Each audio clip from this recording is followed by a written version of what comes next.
No matter who you are, no matter where you are in life, you can take the lid off of your job. And if you're wondering if you still have the lid on in your life, here are some clues that's going to let you know that the lid is still on. If you're not excited about waking up in the morning, if you're sitting around bored out of your mind, if you got time to do everything anybody asks you to do, you probably got the lid on.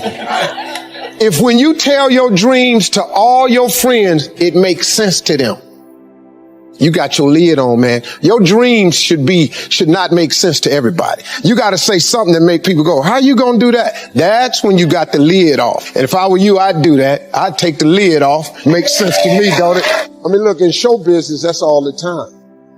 You could come to work one day and they just say the show is canceled.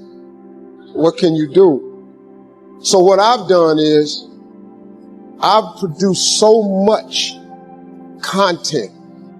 I got radio, I write books, I write movies, I do TV shows, I host TV shows.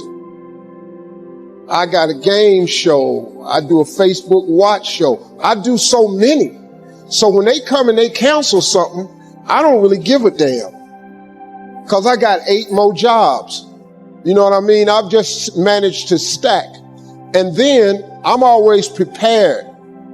I prepare for what's coming. Here's the deal. Change is inevitable. So here's what's going to happen. No matter what's going on in your life, is not permanent. Everything is going to change. So there's 2 things you can do with change. You can react to it or you can participate in it. It's going to change anyway. So if you keep waiting around, you're going to have to react to the change. And now you're behind. But if you participate in the change, if you know the job you have is not going to last forever. I'm just telling you. COVID proved that already. Where you go to work at every day, that's going to change. COVID proved that already. Your best laid plans has changed. So what you got to start doing is you got to start anticipating that it's going to change and just start living your life with the preparation for change. No matter what you're doing, you could be doing more. Remember that. It's 24 hours in a day. You got to use as many of those hours to prepare stability for yourself as you can. I said it online, I got in a lot of trouble. If you sleep 8 hours, you're not ever going to be rich. If you have any dreams of being rich, you cannot sleep 8 hours a day. It's only 24 hours in a day. If you sleep 8 hours, that's a third of your life. How can you cannot be asleep a third of your life and become successful. You can't. People got mad at me. They're talking about Steve Harvey prefers wealth over health. No, I'm just telling you, if your ass wants to hit it and be rich, you got to quit bullshit. You got to get your hustle and grind on. You can't sleep 8 hours. Well, how much you sleep? I sleep between 4 and 5 hours. If I get 6 hours, woof, I'm tired. Plus, I'm old. I got to get up. I want to see what today is. I can't miss nothing. I'm old, man. I'm 64 years old, so I can't be laying in the bed waiting. I got to get up early. I'm up before the sun come up every day because I just want to see what else God got for me. He done gave me a lot. Might as well go see the rest of it, right? You can't see it sleep. So I've always prepared myself for what this business is. And for the first time, I've actually thought about retiring. This is the first time I've ever thought about retiring. So now I want to come home. I'm coming to Africa. The one thing that I have learned to relate to all of my children is to dream. There is nothing bigger than your dream. Nothing is greater than your dream. Now, as we sit in this great educational institution, I am not saying that your education is not important because it's tied to a lot of your dreams. But let me tell you something. There ain't nothing bigger than your dream. Because your dream will propel you to get the education. Don't you ever stop dreaming. Don't you ever stop imagining. And we're going to talk about them 2 things a lot. But don't you ever stop dreaming. Your Bible says a man without a dream or a vision shall perish. That's in your Bible. It ain't just in the one I read. Nowhere in there does it say without an education you perish. But it says without a dream or vision you perish. So if what you're dreaming about requires an education, it is then your dream that propels you to get the education. But the dream is bigger than anything, man. See, if it was an education that caused you to be great or successful, I ain't here today because I don't have one of them. But nobody could outdream me. Your dream is everything, man. It's the biggest part of your life.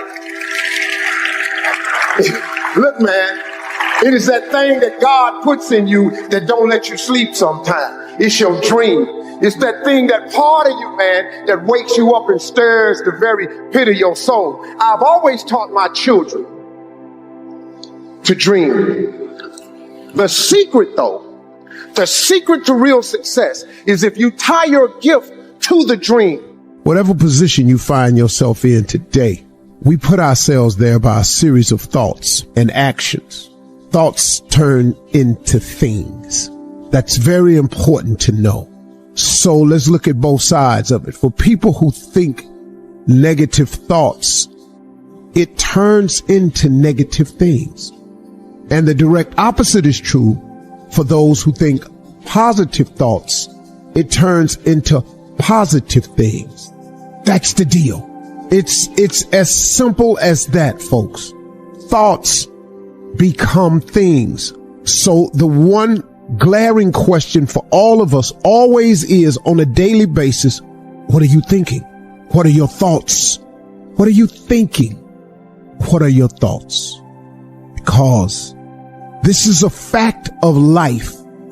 This is biblical. This is spiritual. This is written. This is philosophical. This is the law of the universe. This is just the way it is. Now, and here the cold part, folks. It don't matter if you believe me or not. It does not matter if you have never been explained this or not. And it does not matter if you think it works in your life or not. It don't matter. Listen to me. It is the way it is. It's just whatever. It's the law of the universe. You call whatever you want to call. However you got to dress this thing up, because this is all it is. So when I say that you are where we are today because we thought ourselves here, oh, you best to believe that's true.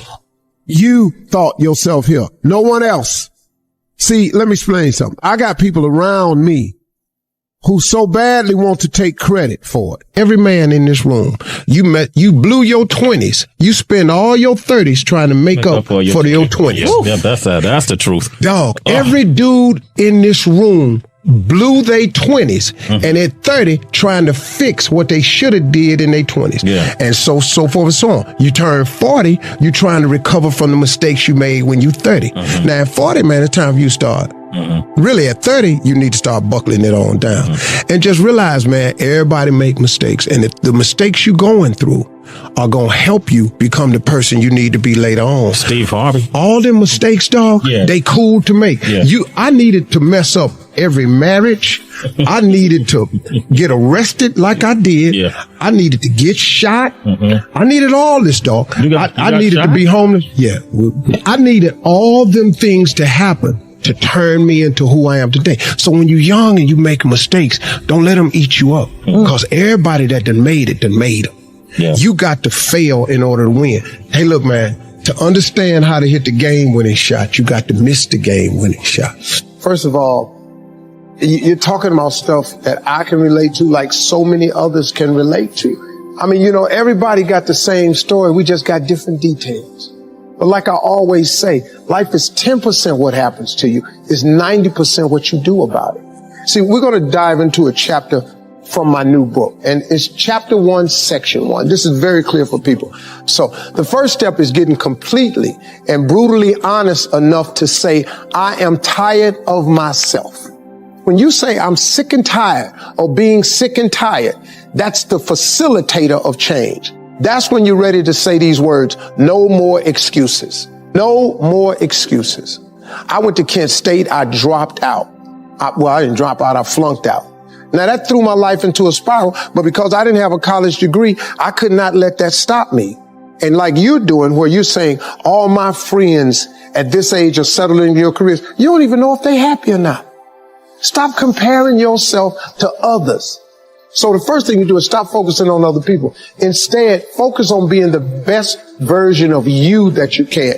Then you'll recognize that you deserve to sit at the big table with everybody else after you become the best that you can be. Now, once you've accepted that you have as much right to success and much right to succeed as anybody else, the next step is learning how to talk the talk. You have to get fluid in the language of success so you speak it with ease. Surround yourself with people who've accomplished their dreams and immerse yourself in the culture of achievement. You know, you got to be tough because the road to success is always under construction.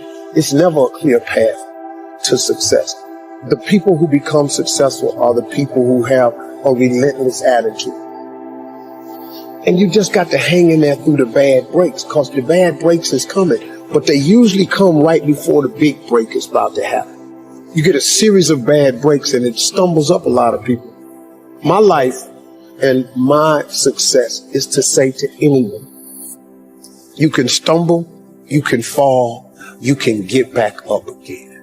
And like I've said before, we each have a gift, but too many people miss out because they refuse to sign the lease on their gift. You keep looking for it outside of you. Stop. Sit with yourself. What is it that you do the absolute best with the least amount of effort? That's your gift. But if you are constantly looking outside of yourself and you don't latch on to your gift, you will never find your purpose. If you want to succeed, you must commit to your own gift and embrace it. Well, same advice I give to my kids, man. If I could get them to understand the importance of their 20s. Because, man, you know what I did? I just blew my 20s.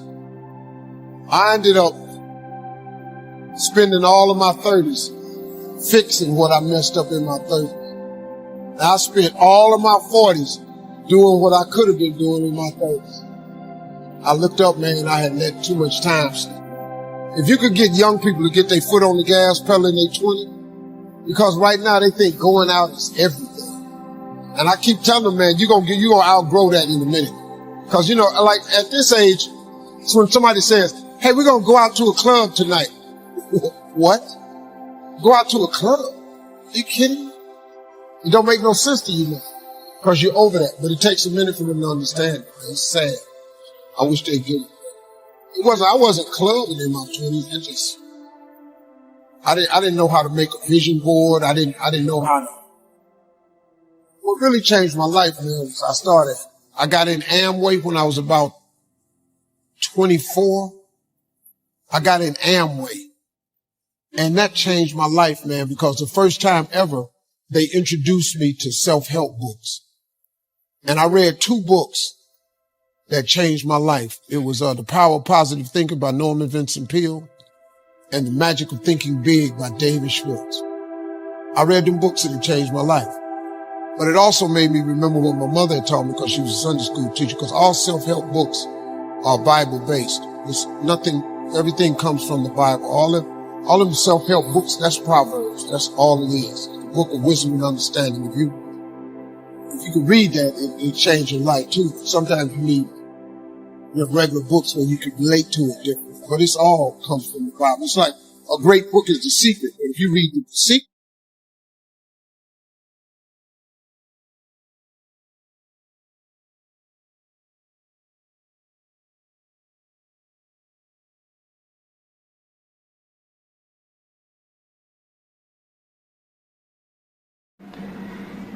Hey there.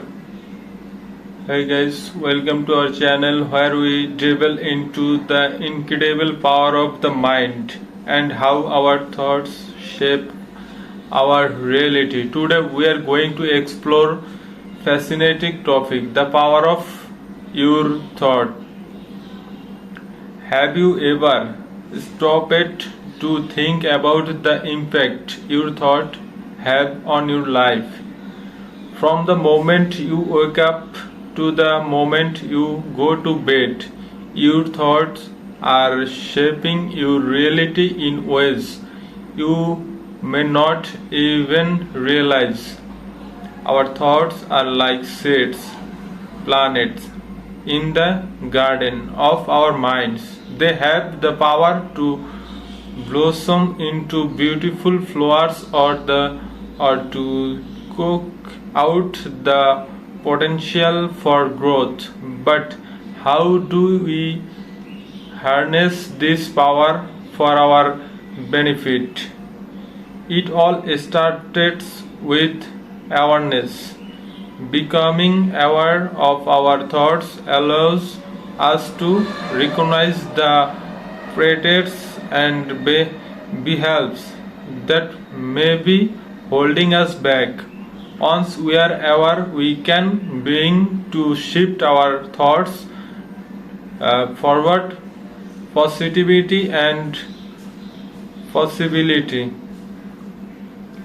Our thoughts create our reality. When we focus on negativity and limitation, we attract more of the same into our lives. But when we choose to focus on gratitude, advance, and possibility, we open oversleep up to world of opportunity.